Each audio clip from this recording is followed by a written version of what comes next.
All right, Mountaineer Nation, it is week 4. The Backyard Brawl has come and gone in historical fashion. Our beloved West Virginia Mountaineers are now on the road at the Kansas Jayhawks. Both teams are 2-1, entering Big 12 conference play. A 6 p.m.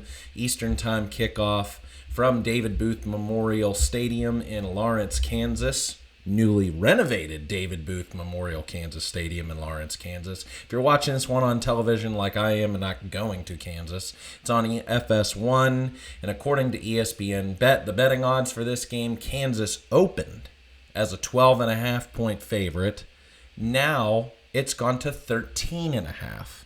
With an over-under 56.5, and the ESPN matchup predictor sets West Virginia's chances of winning this game at just 19%. And I think that's where we have to start tonight's show. Before we get up into the matchup history, what's on the line for both teams, injuries, weather, what to watch for when Kansas has the ball, what to watch for when the West Virginia Mountaineers have the ball, 3 keys to victory, and a prediction, as I usually do for these videos. This is what this line tells me. Now remember, Vegas is not in it to lose money. This is why, but it is an inexact science. So, I mean, we can give case by cases throughout the years, throughout the decades, where the spread is just wrong. And the underdog comes out of nowhere. And that's where, college football is the most unpredictable sport that you can find across all sports. So anything can happen on any given Saturday. That's why the mantra is so true. But what this line tells me is, A, Vegas thinks Kansas is really good. Now, I'm going to tell you some of the reasons why I think Kansas is pretty good, better at least than I thought over this past summer. It's also saying that West Virginia might play down or, to what we saw the kind of level at Ohio. I mean, if you think about it, to beat a 13.5 point spread, we're just talking about a 34-20 game, y'all. So that could very well factor to be the case. But after the Vegas odds, pick Pitt to win this past week at home in Morgantown, that's what the line is telling me is Vegas doesn't trust West Virginia on the road. And that is going to be key for this one. So as I get into this, please like this video so more Mountaineer fans can see it across YouTube. I'd love to have you a subscriber to my channel, and thank you. I've now crossed 600 subscribers on this channel. Really appreciative to my guy Mountaineer Paul for having me on to talk about the Backyard Brawl this past Sunday. I saw a few subscribers come in after that show. So if you've been watching Paul, now you saw me on that show and are listening to my content, thanks for being a subscriber. You're awesome. Tell your friends, tell your family, tell your dog that I do this each and every week and have a lot of fun doing it. And leave your comments here on YouTube how you feel about this. So the matchup history. West Virginia 11-2 all time against Kansas, 10-2 as Big 12 conference members. West Virginia won the first contest 21-0 back in 1941. Since joining the league in 2012, the series has gone almost completely the Mountaineers' way in all but 2 memorable games for the wrong reasons. 2013, when Dana Holgerson's squad was marred in a 4-8 season that also included a loss to a bad Iowa State team in back-to-back weeks. In 2022, in Morgantown, a week after a Backyard Brawl loss at Pitt, the Jayhawks stunned the Mountaineers in their home opener. The coming out party for Kansas quarterback Jalen Daniels, who accounted for 300 total yards and 3 touchdowns in Kansas's 55-42 overtime victory that included a JT Daniels pick 6 to end it. Now, Kansas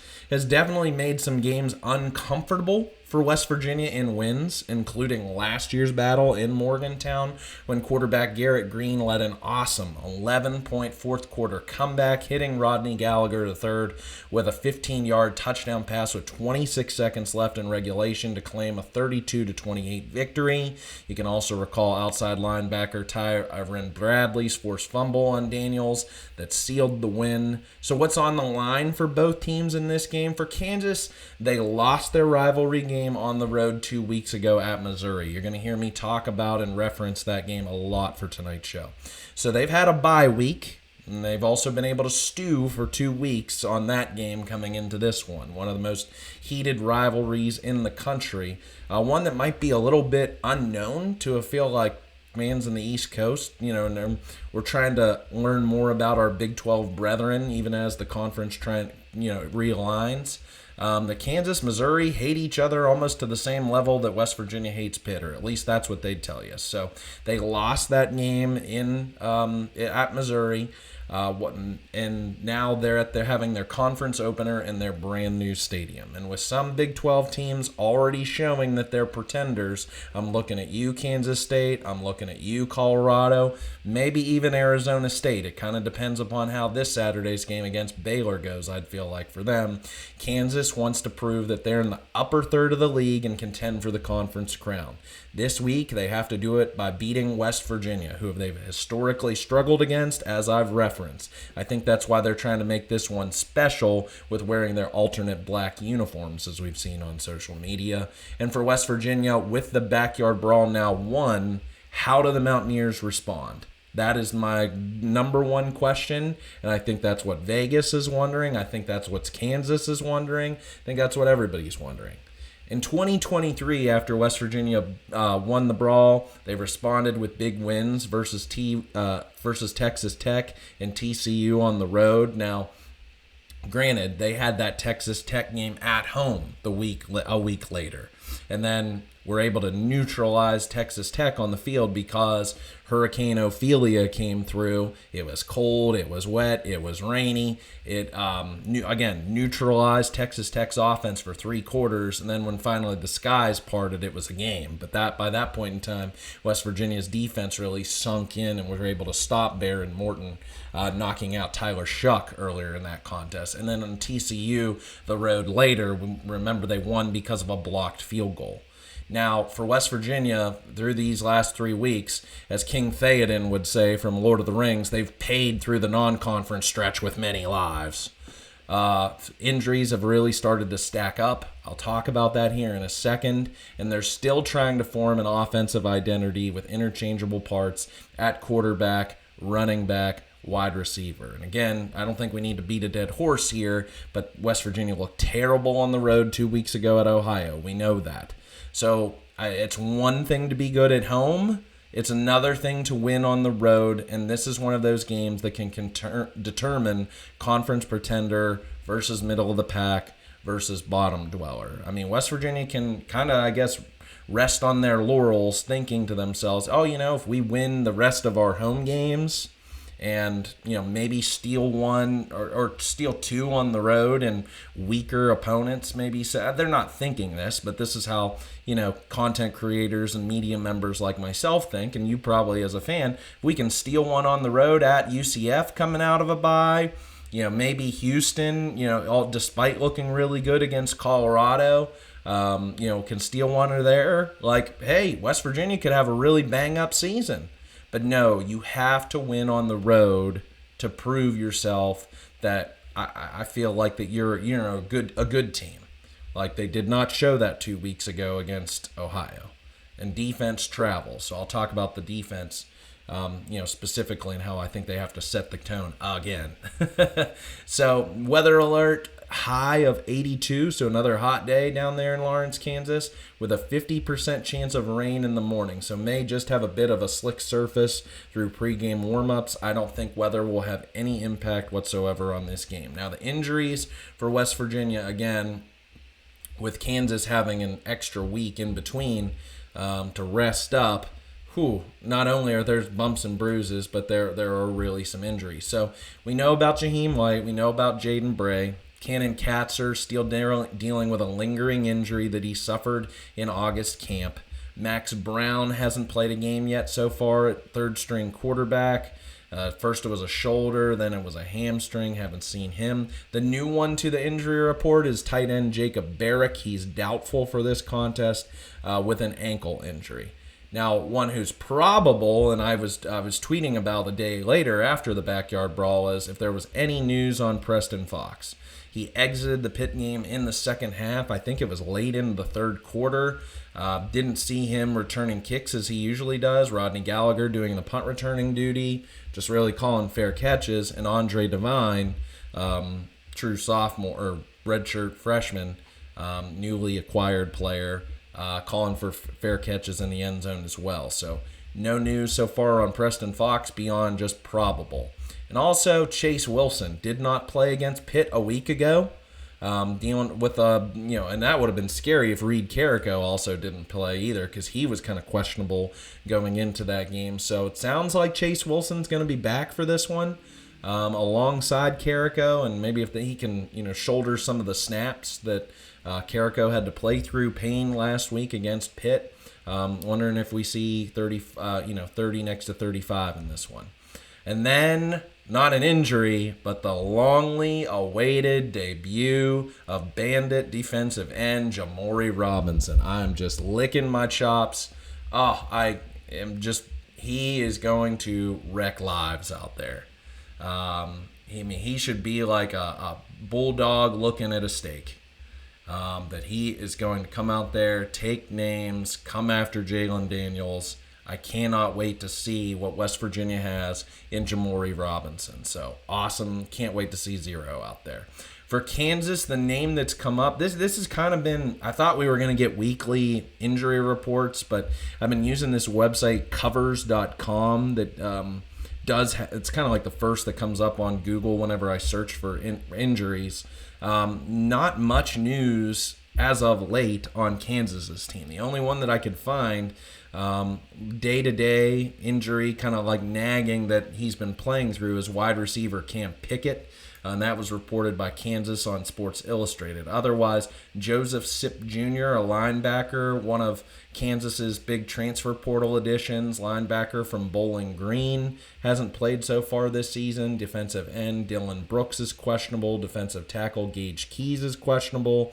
Wide receiver Bryson Canty, he still hasn't played so far this season. He's a transfer from Columbia. Suffered a leg injury in camp that's been lingering. So definitely more, sided toward the injuries mounting up for West Virginia than Kansas, but they just have a few as a noteworthy. So let's break it down. What to watch for when Kansas has the ball. So talking about the Kansas O versus the West Virginia D. Kansas's offense averaging 36 points per game, 423 yards per game, whereas West Virginia 15 points per game allowed, 300 yards per game allowed. But I want to get deeper just real quick here and more of the advanced statistics. West Virginia, number 2 in the country with 13 sacks on the season. Tied for 12th in the country with 4 interceptions on the season. Number 19 in the country in holding opponents on third down at a 26% stoppage rate. And this one, kind of listen to the way I word this because kind of convoluted here, but out of the 10 times that opponents have entered West Virginia's red zone, opponents have only scored touchdowns 3 times. 5 field goals allowed, no points allowed twice. Only North Carolina and FIU can boast an equal to or better percentage than West Virginia among teams who have had that many red zone opportunities against them or more. Now, North Carolina is pretty stout. I think they've had 11 opportunities, and they've only given up 1 touchdown. So pretty impressive there by the Tar Heels. But who really have they played beyond TCU, and they got run out of town? And FIU is tied with West Virginia with 3. But they're a good team as well. So that's rare company. It just shows how much better West Virginia is getting in all of these categories. 300 pass yards allowed last week to Eli Holstein, you'll take it because of, again, all the other things that they did and to bend but not break. But just goes to show the improvement that's already being made on that side of the ball. So talking first about the Kansas offense, and I'll get into how West Virginia can scheme against them. So we all know number 6, redshirt senior. He's been playing freaking football since 2020 in Lawrence. This is making his 36th start for Kansas. Redshirt senior quarterback Jalen Daniels, another mobile quarterback for West Virginia, more like I'd say Parker Navarro of Ohio than Eli Holstein of Pitt a week ago. Now Daniels has feasted on weaker competition at home. Week 0 versus Fresno State, who's not your dad's, David Carr, Devontae Adams, Fresno State. No, that's not them anymore. And then week 1 against Wagner. Who the heck is that? I know a ski trail at a ski resort that I ski at, yearly has Wagner, but I didn't know they had a football team. So I'll give you his stats, Daniel, that is, for 2 weeks ago at Missouri, because I think this is kind of emblematic of the Jalen Daniels experience. 18 of 30 for 223 yards passing with 2 touchdowns and an interception. 10 carries for 25 yards rushing with a touchdown and 2 fumbles. Didn't lose either one of them, but one of them did cost Kansas 2 points on a safety in that game against Missouri. So he's an athletic guy. He can make some plays that make you say, wow. I mean, that make, Sports Center's top 10. He is a show in and of himself. And now that he's fully 1 year removed from all of the injuries that he suffered in the 2023 season, like this is now, I feel like Jalen Daniels picking up where he left off his awesome all Big 12 worthy 2022 season. But he's a turnover machine. Kansas lives and dies by him. He is all that they have. When he's on, and they stick by him. But when he's off, he's totally off, just like he was against the Mountaineers last year when he turned the ball over multiple times. So alongside him in his backfield, I do like this player, number 9, senior running back Daniel Hishaw Jr., just 33 carries on the season, but for 169 yards, that's a 5.1 yard per carry clip and a touchdown. Bottled up 2 weeks ago against Missouri, just 11 yards on 6 carries. There have been other guys that Kansas has gotten involved carrying the ball through 3 games. Wagner, Fresno State, and now Missouri. The only other player beyond Hishaw and Daniels who took carries in that game was number 4 senior running back LaShawn Williams, an Iowa transfer. I did watch him in his game week 0 against Fresno, and I liked what I saw, but again, it's freaking Fresno. 9 carries for 52 yards and a touchdown in that game, and it sounds like he did play through the Missouri game hurt, so we'll have to see if Williams looks back to form, or is he still kind of fighting through a lingering injury. So Kansas is having to, I talked about this over the summer, has to replace its entire receiving core from 2024. I really like that receiving core. Luke Grimm, Lawrence Arnold, Ronnie Skinner, even the tight end, Jared Casey, all gone, all graduated. And they've had to do so far by committee, but the pass catchers who have started to merge are big receivers. Emmanuel Henderson Jr., just 6'1", 190 pounds. Cam Pickett, 6 foot, but 200 pounds. Tight end Deshaun Hanukkah, 6'6", 245, and Levi Wentz, 6'2", 205. Hanukkah did the damage for Kansas in the Missouri game, 6 catches for 74 yards and 2 touchdowns, but it was Wentz had a 50-yard reception. Henderson Jr. had a 25-yard reception, and senior tight end Bowden Groen, who's 6'4", 240, had a 24-yard reception. So big guys. Daniels likes to push the ball down the field when he can, and there were some openings that he was able to take advantage of that his receivers got in behind the Missouri defensive backs. So if I'm thinking about, all right, Carson, you've seen Jalen Daniels enough. I've seen a lot of Jalen Daniels over the years of college football. How do you scheme him? So you have to pressure Jalen Daniels. There's no doubt about that. You can't let him just sit back there and kind of pick you apart in the same fashion that we talked about with Holstein last week. But if you keep him contained behind the line of scrimmage, you can force him, to step up in the pocket, but you can't let him break the line of scrimmage because he has the speed, just like Navarro, to beat your linebackers one-on-one. If he breaks contain, able to get out space beyond the line of scrimmage, he's just going to absolutely kill you. So if you're going to force him outside the pocket, and they like to do a lot of, just like many Big 12 teams and a lot of teams, pretty much everybody in college football runs the RPO to some extent, more or less, unless you're freaking Army. That's what Kansas is going to do. So whenever you're able to get pressure on him, and I'm saying unleash Jamori Robinson, let him raise hell there in Lawrence. I would also love to see if West Virginia can deploy finally its 4-man front. Eddie Kelly on one side, Robinson on the other, with nose guard.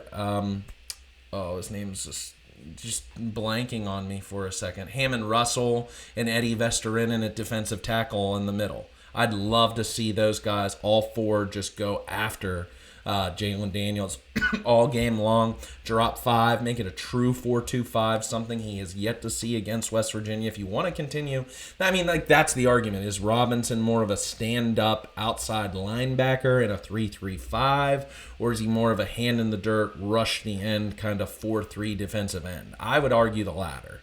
So that's where I'm saying I think that he could play at that defensive end position on one side, Kelly on the other. Just let Zach Alley cook. Just let him do it. He knows what he's doing a whole lot better than I do. So he's going to be able to figure out ways to scheme against Robinson. It's just the onus is going to be put on this front seven, that if he escapes arm tackles, if he, spins out of being rushed, if he, has the speed to get to the outside, that is going to be an element of the game that we fans are going to be, gritting our teeth, seething on our, if you're watching this game on TV, grabbing your arm of your couch and, gripping it, because he's going to try and break, contain, and scatter for a first down. So I would say the secondary also should be salivating at interception-worthy plays. Daniels is a gunslinger who plays with reckless abandonment. He's not going to he's going to go full gas all game long, and he's going to try and score. I looked this up. Kansas, in just 19 minutes and 33 seconds of time of possession against Missouri, were able to have run 49 plays. 49 plays. Think about how much more if they would have had equal time of possession with Missouri. They still put up 27 offensively generated points on a pretty solid SEC defense that our good old pal outside linebacker Josiah Trotter was on and led the team in tackles. Kansas couldn't run the ball. Just 67 yards gained, but lost 36 yards for a net total of 31 on the day. That's putrid.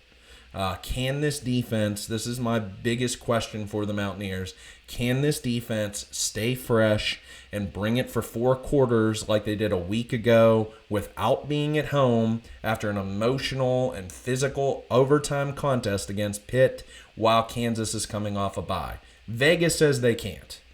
I'm saying, with all the things that I just laid out and how once Kansas finally played a true opponent, they couldn't run the ball. Yes, they were able to score, they scored 27 points. Do you think, how much worse do you think West Virginia's defense is, if you even think they're worse than Missouri's? Missouri's got some guys, don't get me wrong.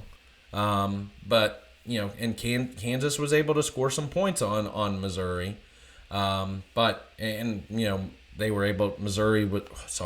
Kansas was able to force a fumble return for a touchdown on Bo Pribula.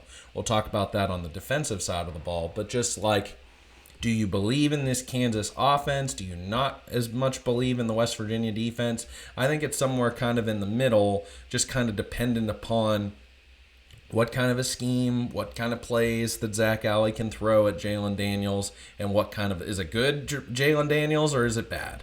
That's kind of what we got to risk. And also slow them down in the first quarter. The Jayhawks have scored 14 offensively generated points in each of their first 3 games in the first quarter, respectively. So just don't let them start fast. If you're Coach Rodriguez, again, given the momentum that was kind of created at the end of the Pitt game, I know that it's a new week, fresh, week to week, just it's not the way football works as much as we like to think. Psychologically maybe to some extent, and that's what we talk, I'll talk about that. But do you try and take the ball first? If you feel as if Nico Marchiol is gelling more as your quarterback, and all the other things, you have positive juju, do you try and take the ball first, own the clock, I don't know, kind of throw Kansas potentially out of whack and watch for that first series? West Virginia was awesome on their first defensive series against Eli Holstein. First play even, forcing a freaking fumble. Can you do that to Kansas? So what to watch for when West Virginia has the ball? Now West Virginia's offense scoring a respectable 29 points per game with 436 yards per game. Talking about a Kansas defense that gives up 19 points per game. Excuse me. 318 yards per game allowed, a 4-2-5, again, multiple 4-2-5 defense. Everybody in college football, except for Pitt, it seems like, runs. New defensive coordinator, D.K. McDonald. I'm going to cut Kansas a little bit of slack, given they were on the road against an SEC caliber opponent that I had ranked in the top 25 in the nation before that game 2 weeks ago. But it was a pretty rough effort 2 weeks ago against the Tigers. 42 points allowed, 334 passing yards allowed to former Penn State quarterback Beau Pribula, and 261 yards on the ground allowed, as both running backs, Jamal Roberts and Ahmad Hardy, went for over 100 yards each rushing. Missouri got points on 7 of their 11 drive, excluding the last one in which only 1:06 remaining was in regulation was on the clock, and they just killed the clock. And big plays really killed Kansas. 32-yard opening touchdown rush by Hardy. A 50-yard completion to wide receiver Kevin Coleman Jr., who went for 126 yards receiving and a touchdown in that game. A 27-yard touchdown catch by Brett Norfleet. The game-sealing 63-yard touchdown run by Roberts with under a minute to play. Now, Kansas is tied for 12th in the nation in tackles for loss with 26. So I got to give them that. But again, 2/3 of their schedule has been Fresno State and Wagner. And but I will give them, against Missouri, 6 tackles for loss and 4 sacks. So they're not, some defense that you're just going to roll over. Even though Missouri ran up a whole lot of yards, scored a whole lot of points on them. But I just don't think that West Virginia has the same kind of firepower. Maybe, Beau Pribula being a first-year starter, new player to that offense, but I got back in my subconscious that Ohio game. Was that a mirage? Was that just, West Virginia still missing Jaheim White? I don't know.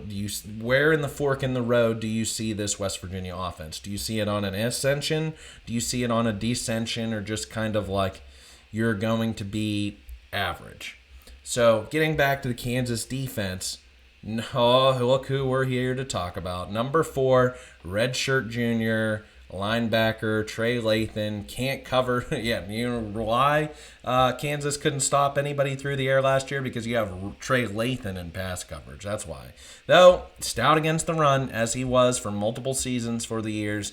The team's leading tackler, 25 tackles on the season, 3.5 tackles for loss, 2 pass breakups. Quarterback Hurry, 2 weeks ago against Missouri, had 13 tackles. And what do you know? Standing right next to a former Pitt player, redshirt senior linebacker number 1, Bengali Kamara. He's the team's 3rd leading tackler. Wasn't expected to play in that Missouri game.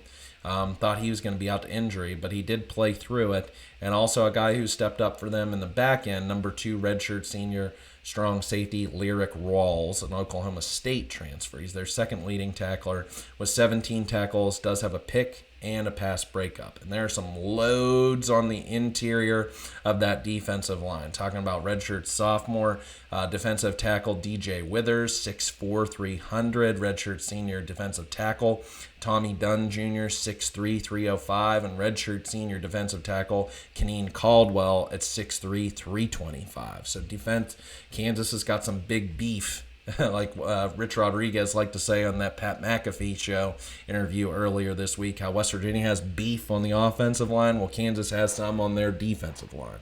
So first thing I'm looking for when West Virginia has the ball, can Nico Marchiol pick up where he left off Saturday versus Pitt with a lot of confidence and taking the reins of this offense as QB1. The only way that he can do that is with a balanced attack at running back with Ty Edwards. 25 carries, 141 yards rushing, and 3 touchdowns. He was self-proclaimed banged up a little bit by the end of that game. So how much more do we see augmented or supplemented from sophomore running back Clay Ash. Had his best game as a Mountaineer last week, 12 carries for 37 yards rushing, 4 catches for 32 yards receiving. And do we see any additional names, namely Sincere Bowers, inserted into that running back rotation? Now, West Virginia started to, I feel like in that game, see some receiving options step up last week in that. Namely, tight end Grayson Barnes. 5 catches for 58 yards and the game-tying touchdown at the end of regulation. He's on pace to have the most receptions of any Rich Rodriguez head coach tight end of his career. So I'm excluding his time as an offensive coordinator at Clemson or Tulane previously. I think he may have been at both locations. Or Glen, no, he was the head coach at Glenville State, or when he was at Ole Miss. I'm not counting those. But it was Arizona's Bryce Wolma in 2017 had 28 catches at tight end. So Grayson Barnes well on his way of breaking that into the 30s. So that's awesome to see. Rodney Gallagher arguably had his best game as a Mountaineer last week. 7 catches for 61 yards. Justin Smith-Brown, we can remember, had the 56-yard catch and run from Scotty Fox in the third quarter. And newly inserted wide receiver Jeff Weimer, he was wide open. He would have scored if Scotty Fox could have hit him on that throw, just overthrew him. So if he can kind of contain again, and Nico Marchiol can hit him this time, or maybe Scotty gets another second chance, love to see him get on the board for his first touchdown in Mountaineer uniform. So I'm not saying that West Virginia needs to force it, just like I said last week against Pitt. You don't need to force it, but continue to look Cam Vaughn's way as West Virginia's deep threat. Again, against a team that gave up 334 yards passing 2 weeks ago. So they are susceptible through the air. You're going to have to throw. Just have a balanced attack. That's all I think we're asking for. Use your tempo, how you want to use it. Hopefully Kansas doesn't have, Jayhawks littered all over the field with fake injuries like we saw a Saturday ago. And then the other thing, I'll just reiterate a component that I talked about in my 3 keys to victory a week ago. So what more does Coach Rodriguez have on his play call sheet to dial up against the Jayhawks that they have yet to see? Are we going to see another rendition of the quarterback carousel for a series at a time, or perhaps just some spot plays here and there? Has Nico truly taken over this West Virginia offense? That's something I'm watching. So from special teams standpoint, this is going to be another good one in the kicking department. Cade Hensley, 1 for 2 on field goals a week ago, but was 4 for 4 for extra points. 3 for 4 on the season with 11 extra points to his total. For Kansas, they got a good one. Redshirt senior Laith Marjan. He was a 2024 Lou Groza Award semifinalist at South Alabama. He's a perfect 3 for 3 on the season with a long of 47 and 13 for 13 on extra points. Punting. Woo! We finally got it, baby. Our first one of the season. Heck yeah. Australian punting challenge, mate. Ollie Straw, senior. This was a play that I think just in comprehensively looking at so many plays from this game, I also kind of forgot about in the Pitt recap about the fumble that Pitt's defender, it was a muff between Nico Marchiol and the halfback. I can't remember exactly who it was. I think it was in the second half even. I think it was in the second or I can't recall. But this Pitt player fell on a West Virginia fumble, tried lateraling it, and threw it to the side, and that's how West Virginia was able to fall on it to keep possession. But the other one that I forgot in totality of the game, and it must have just been because I was sitting up high in section 202 and it happened out of the far end zone, far corner, so I wasn't able to really see it from that distance away, but was the game, safety saving one-handed catch in the first quarter that Ollie Straw had. What a catch, what a play on that. He was awesome last week, kind of bouncing back from his okay game against Ohio. 6 punts, 46-yard average with a long of 52. 17 punts on the season with a healthy 42 yards per punt average, 4 inside the 20 and 4 over 50 plus. For Kansas, senior Finn Lappin, he's a transfer from McNeese State. Missed Kansas's Week 2 contest versus Wagner, but in 2 games, 7 punts, a 49-yard punt per average with a long of 61, 2 punts inside the 20, and 3 of 50+. On the returner units, again, watching to see if it's Preston Fox. Do we get Preston Fox back there, or is he dealing with some sort of undisclosed injury or something? Will he be healthy to go? I hope it's not another concussion. That was one of the reasons why he was potentially going to retire.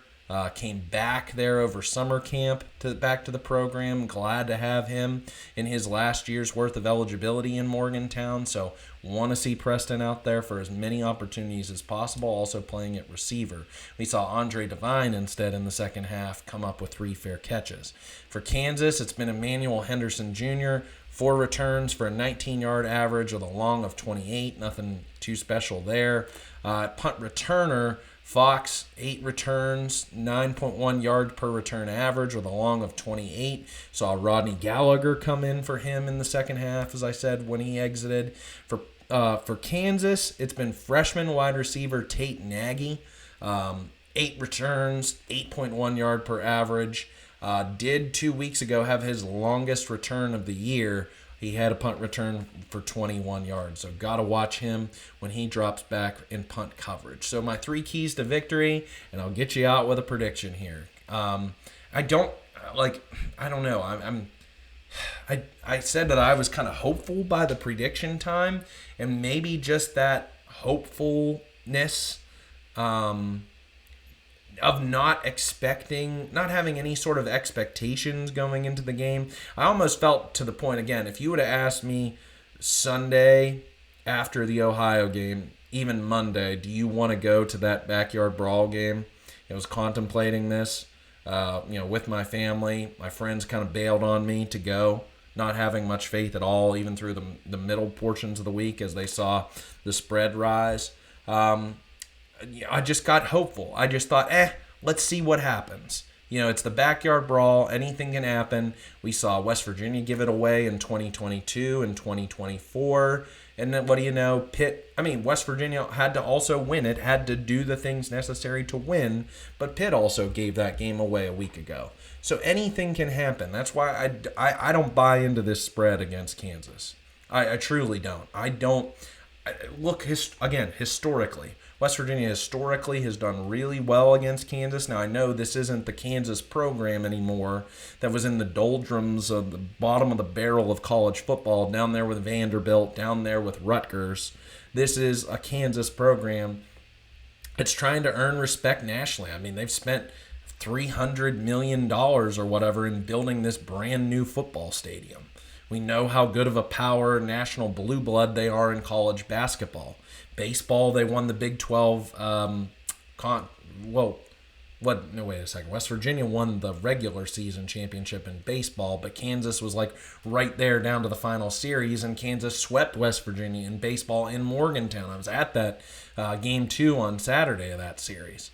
So it's like Kansas, again, while it seems like so far away across the country, at least for me here just over the border in Washington County, Pennsylvania, Kansas thinks of themselves as a Midwestern power. I feel like in the same kind of vein that Nebraska sees themselves. Much smaller fan base, especially for football, but for basketball, they think of their fan base the way Nebraska probably thinks of their football fan base. So they're no slouch. I don't think anyone's making fun of Kansas football the way they used to. So what my 3 keys to victory starting it off is, I hope there's no backyard brawl Super Bowl-like hangover effect here from week 1 to week 2. That's why I was listening to the Rich Rodriguez interview on the Pat McAfee show, and now he said this a couple of times, that they have a walkthrough on Sunday. How much is getting accomplished during that walkthrough if he gives the players off Monday? Because I don't know about you, but I was emotionally, and if any of those kids went out on High Street later that night or anywhere else around Morgantown, you weren't getting to bed until the wee hours, I feel like, after that game. How effective or how good are you feeling to actually physically exert yourself on Sunday? I don't know about that. Now, I don't know what their walkthrough looks like, if it was just meetings or, they get out on the field in t-shirt and shorts. But again, that was a physical contest against Pitt. So if I'm any of the starters, I'm not really trying to go hard at all. I'm trying to get in the recovery room. That's just me, and these are world-class athletes, but you know what I'm saying here.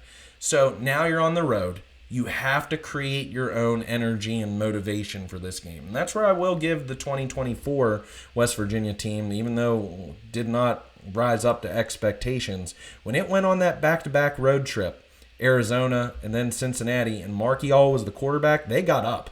They got up for both games. Didn't matter if they were going to frickin' Tucson, Arizona, almost 3,000 miles away from home. They went out there, and that was a business-like trip. So does this team now have that kind of mentality? Do they have the confidence? Do they have we can beat anybody? It doesn't matter. West Virginia against the world, and that's going to be, personified in Rodriguez and everything that he coaches, and the assistant coaches as well, as they try to establish this hard edge culture that it doesn't matter where we play, when we play, what we're wearing.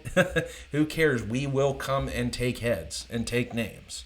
So this is where they can first to prove this against a very respectable opponent. And I think that the way that they can do that, man, is if Jamori Robinson just comes out there and plays with his hair on fire, gets a sack early on in this contest. I don't think that they should have any sort of fear or heightened sense of pressure, because any expectations really on them after winning that backyard brawl.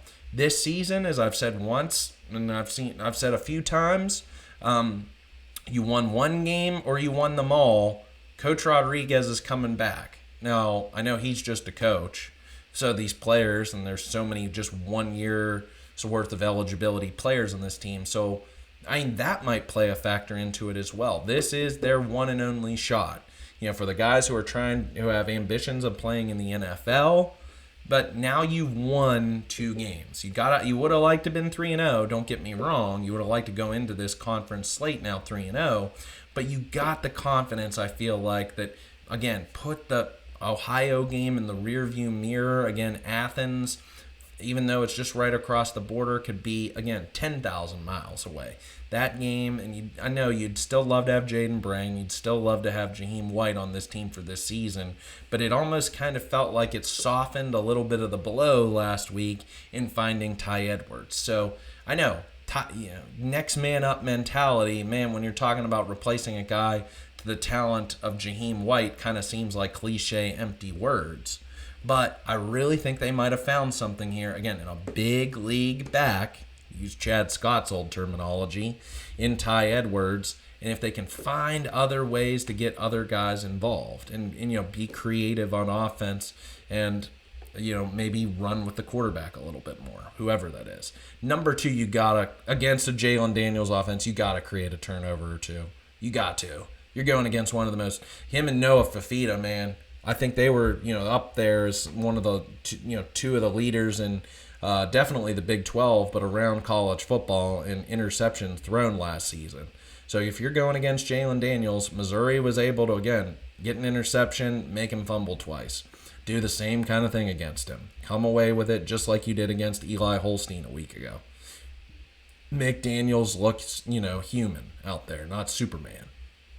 And then 3, as a friend of mine in, intermediate to middle school said when we were playing basketball, and he was 6 foot at that age group and inside power forward center, his dad used to say, feed the horse. You got to feed the power forward down on the block and let him go to work. So feed the horse. Ty Edwards, I've already said it again, so again, I don't want to beat a dead horse, but if that's what you were looking for in a guy that can be an every down back, and maybe you spell him with Tyler Jacklich, if you're looking for, again, that took a lot of wear and tear, I feel like, on him. A guy who's still trying to get acclimated to, after missing August camp, getting involved with these guys, but he's a big guy. Mountaineer Paul said reminded him of Ollie Gordon, and I really like that comp. So let him go to work and hopefully this offensive line continues to play better. That Ohio can kind of be ways in the past. and they can get that. So I'm sticking with my pick from the preseason. I said West Virginia was going to win this game 31-24 over the summer. I'll give Kansas a little bit more, and if they scored 24 points on Missouri's defense, came away with a defensive touchdown, so I'm not going to credit that against Missouri's defense. I think they'll be right around that same mark. I think West Virginia, love to have Josiah Trotter, don't get me wrong. But the way West Virginia's defense is playing right now, to give up 28 points, again, that would be the season high as up to this point. So even then, 4 scores on the road against a Jalen Daniels-led team. Again, it's going to kind of depend upon, is it a good Jalen Daniels day? Is it a bad Jalen Daniels day? What I saw him play against Fresno and Wagner, he's turned a corner. And again, that was a game against Missouri that went down into the final 5 minutes. So back at home, friendly, it might probably be a little bit different. Definitely know the spread would if this game were played in Morgantown, because the fans definitely got under his skin last year, turning the ball over so many times. So Kansas fans obviously not going to do that. They're going to be out there supporting him. So if West Virginia defensively gives up 28 points, can West Virginia get to 31? I'm going to say they do. If they scored 31, I know they needed overtime to do that. But if they did that against Pitt, I don't think Kansas's defense is good as Pitt's. They don't have Kyle Lewis. They don't have Rasheem Biles. They don't have that defensive front seven. The Kansas defensive front seven is good as Pitt's front seven. I don't know. If any, I mean, maybe a push, but I don't think so. And I think Kansas is susceptible through the air. So Cam Vaughn, torch him. Freaking torch him, dude. And I hope Marchiol, if he's getting a little bit faster with his processing, faster within this system on his reads, RPO reads, and can pull together some magic like he did against the Panthers. I asked the West Virginia Swami, and Swami's feeling good about where this West Virginia offense is going to be against Kansas. We'll talk about Utah whenever we get to that point in time for that game in a couple of weeks. But the Swami is whispering and saying that he thinks Kansas might just be a little bit overrated. Look good in a big, hotly contested rivalry game, but so did West Virginia, and West Virginia won. So I'm going to go with the good guys in Old Gold and Blue. I'm now 2-1 on the season. My predictions, picking RMU and picking Pitt correctly, not getting the Ohio game right. So let's see. It's on the line. So how are you feeling? Good, bad, or indifferent? Whoops, dropped his beads on him. He's going to be pissed. Leave your comments here on YouTube. Again, if you've liked this video, please like it so more Mountaineer fans can see it across YouTube. And yeah, thanks for tuning in, everybody. Let's go Mountaineers. We'll be back on Sunday to recap it. Good, bad, or indifferent, however which way it goes. But I'm feeling good. I'm again not having so much of a pressure of like, oh, woe is me, as the world is going to end, as West Virginia, a team that's as bad as that Ohio game looked. I don't think that's necessarily the case. So this is where they can kind of get, I feel like, back on track for this season. So that's what I'm hoping for. How about you? Let's go spot the ball, baby.